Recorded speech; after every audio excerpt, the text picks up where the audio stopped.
안녕하세요. 책 함께 읽기 23번째 시간입니다. 오늘은 빅터 프랭클의 죽음의 수용소의 저를 가지고 왔습니다. 청아 출판사에서 출판을 했습니다. 빅터 프랭클은 1905년 오스트리아 빈에서 태어났습니다. 신경학자이고 심리학자이며 홀로코스트에서 생존한 생존자이기도 합니다.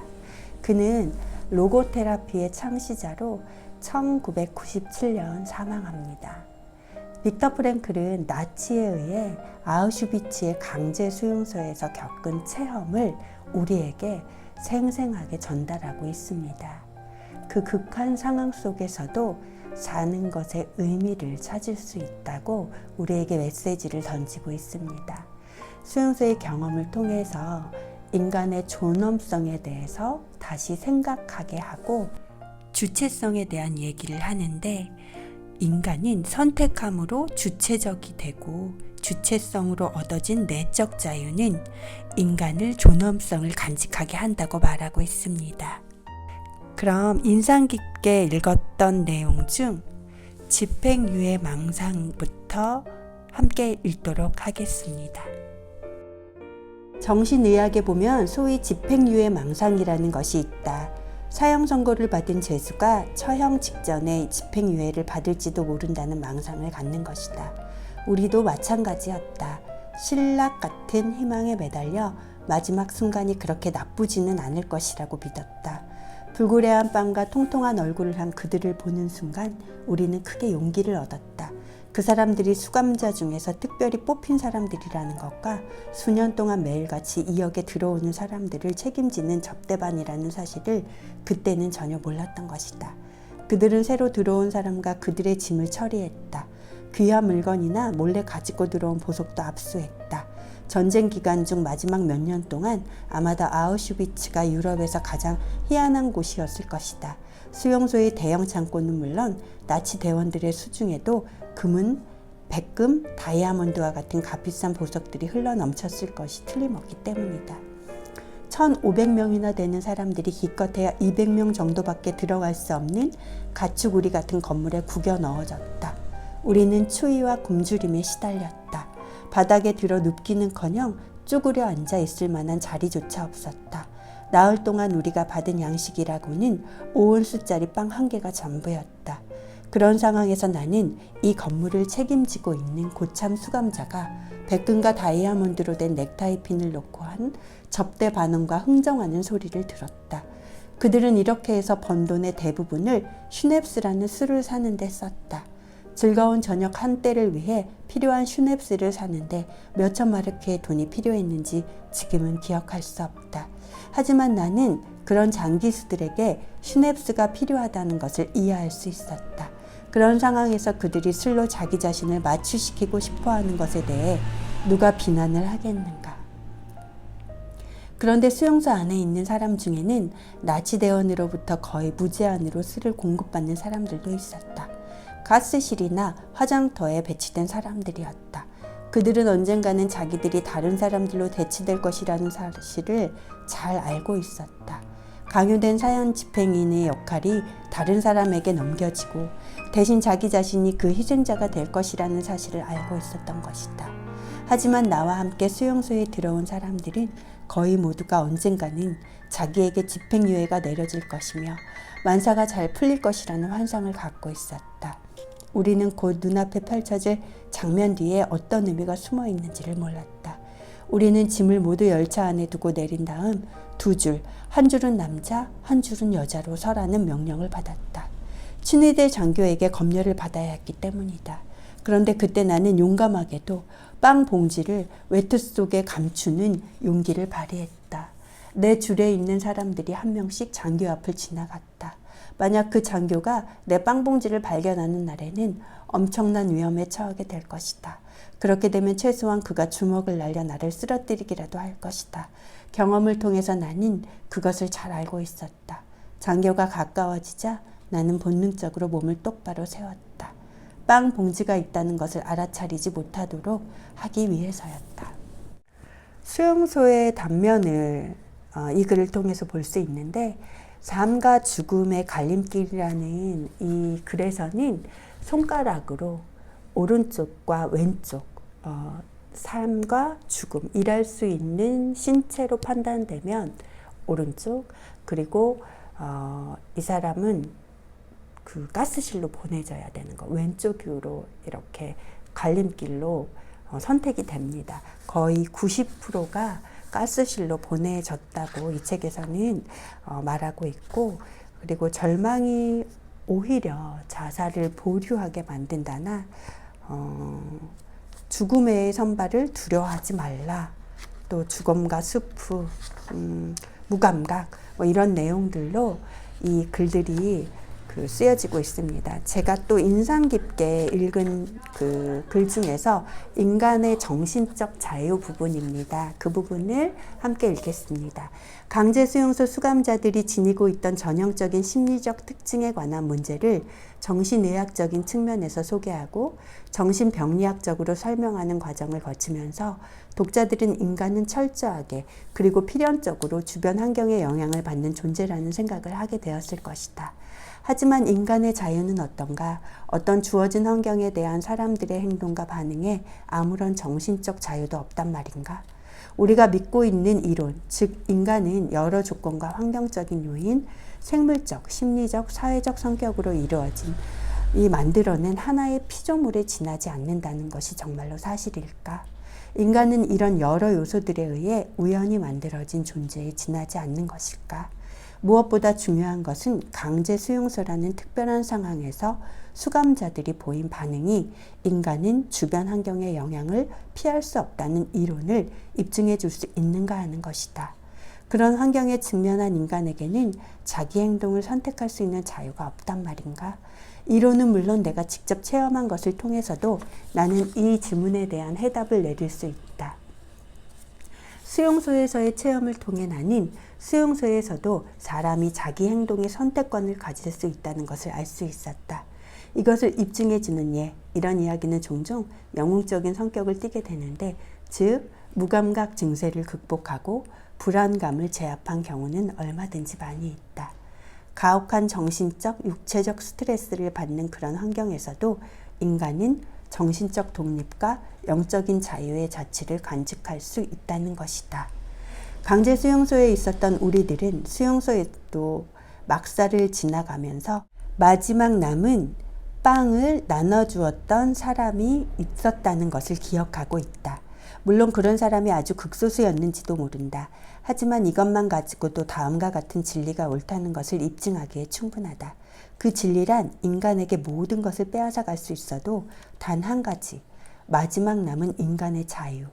주어진 환경에서 자신의 태도를 결정하고 자기 자신의 길을 선택할 수 있는 자유만은 빼앗아 갈 수 없다는 것이다. 수용소에서는 항상 선택을 해야 했다. 매일같이 매 시간마다 결정을 내려야 할 순간이 찾아왔다. 그 결정이란 당신으로부터 당신의 자아와 내적인 자유를 빼앗아 가겠다고 위협하는 저 부당한 권력에 복종할 것인가 아니면 말 것인가를 판가름하는 것이었다. 그 결정은 당신이 보통 수감자와 같은 사람이 되기 위해 자유와 존엄성을 포기하고 환경의 놀이개가 되느냐 마느냐를 판가름하는 결정이었다. 이런 관점에서 볼 때 강제수용소 수감자들이 보이는 심리적 반응은 어떤 물리적, 사회적 조건에 대한 단순한 표현 이상의 의미를 갖는다. 수면 부족과 식량 부족, 그리고 다양한 정신적 스트레스를 받는 그런 환경이 수감자를 어떤 방식으로 행동하도록 유도할 가능성이 있음에도 불구하고 결국 최종적으로 분석을 해보면 그 수감자가 어떤 종류의 사람이 되는가 하는 것은 그 개인의 내적인 선택의 결과이지 수용소라는 환경의 영향이 아니라는 사실이 명백하게 드러난다. 근본적으로는 어떤 사람이라도, 심지어는 그렇게 척박한 환경에 있는 사람도 자기 자신이 정신적으로나 영적으로 어떤 사람이 될 것인가를 선택할 수 있다는 말이다. 강제 수용소에서도 인간으로서의 존엄성을 지킬 수 있다.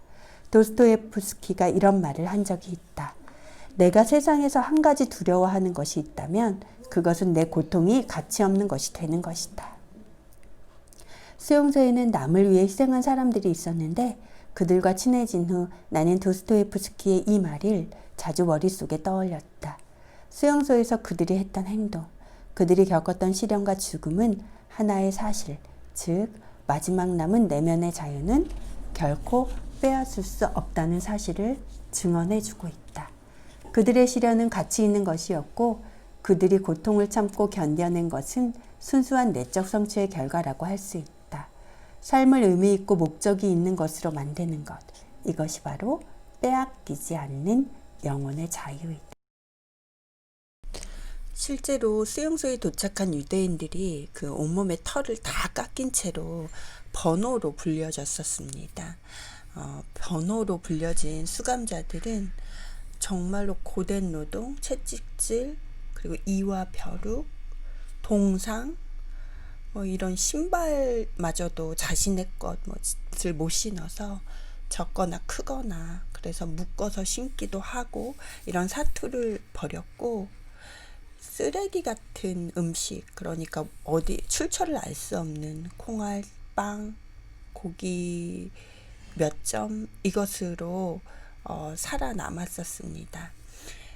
그때에도 유대인들은 미래에 대한 기대를 가질 수 있었을까라는 질문에 그 수감되었던 수용소 주치의의 말에 따르면 1944년 성탄절부터 1945년 새해에 이르기까지 일주일간 사망률이 급격히 증가했다고 합니다. 이유는 수감자들 대부분이 성탄절에는 집에 갈 수 있으리라는 막연한 희망을 품었기 때문인데요. 그 시간이 다가와도 희망적인 소식이 들리지 않자 용기를 잃고 절망에 빠지며 이것이 저항력에 영향을 미쳐 사망하기에 이른 탓이라고 책에서는 말하고 있습니다. 그리고 아주 중요한 사실 한 가지를 빅터 프랭클 박사는 얘기합니다. 왜 살아야 하는지 아는 사람은 그 어떤 상황도 견딜 수 있다. 이 니체의 말은 삶의 의미가 얼마나 중요한지를 말해주고 있습니다. 빅터 프랭클 박사가 책에서 보여줬던 수용소 안에서도 포기하지 않는 생기 있는 모습, 유리조각으로 면도를 하는 거나 아내 생일날 인간에 대한 구원은 사랑 안에서 그리고 사랑을 통해 실현된다는 믿음을 가지고 내면의 대화를 하고, 이 내면의 대화로 정말 사랑하는 사람이 옆에 있는 것 같은 느낌을 받으며 어려운 상황을 견뎌내는 거나, 쾌적한 강의실 안에서 강의하는 상상을 통해 자신이 선택을 하면서 그것에 의미를 부여하며 시간을 보내게 됩니다. 그리고 우리에게 태도를 선택하는 자유는 아무도 빼앗아갈 수 없다는 교훈을 남깁니다. 가진 것을 모두 잃고 자신이 마지막까지 중요하게 간직하려고 했던 원고를 이것만은 가지고 있겠다고 했을 때 목욕탕으로 그냥 보내지고 무시당하고, 이런 모멸과 참담함 속에서도 그는 그래도 살아남을 힘을 내는 걸 선택하게 됩니다. 꼭 강제 수용소에 갇혀 있는 경험을 하지 않아도 우리는 삶의 의미가 뭐지? 라는 질문을 하게 되는데, 이 현대인들의 이런 실존적인 공허가 왜 사는가? 왜 살아야 하는가? 이런 삶의 의미는 무엇인가? 라는 질문을 던지게 하고 그 질문의 해답을 찾아가는데 이 책은 도움을 주고 있습니다. 정말 또 한 가지 인상 깊게 본 저자의 수용소 체험의 한 부분을 한번 읽어드릴 텐데요.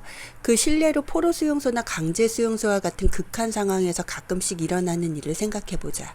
내가 어떤 미군에게 들은 말인데, 이럴 경우 처음에는 체념 상태라고 부르는 행동 패턴이 나타난다고 한다. 강제 수용소에서는 이런 체념 상태가 아침 5시에 잠자리에서 일어나는 것은 물론 밖으로 일하러 나가는 것도 거부하고, 대신 막사에 남아 똥과 오줌에 절은 집더미 위에 누워있기를 고집하는 행동으로 나타난다. 아무것도 그들의 마음을 바꿀 수 없다. 경고도 협박도 소용이 없다. 그런 다음에 아주 전형적인 행동을 한다. 주머니 깊숙이 감추어두었던 담배를 꺼낸 다음 그것을 피기 시작하는 것이다.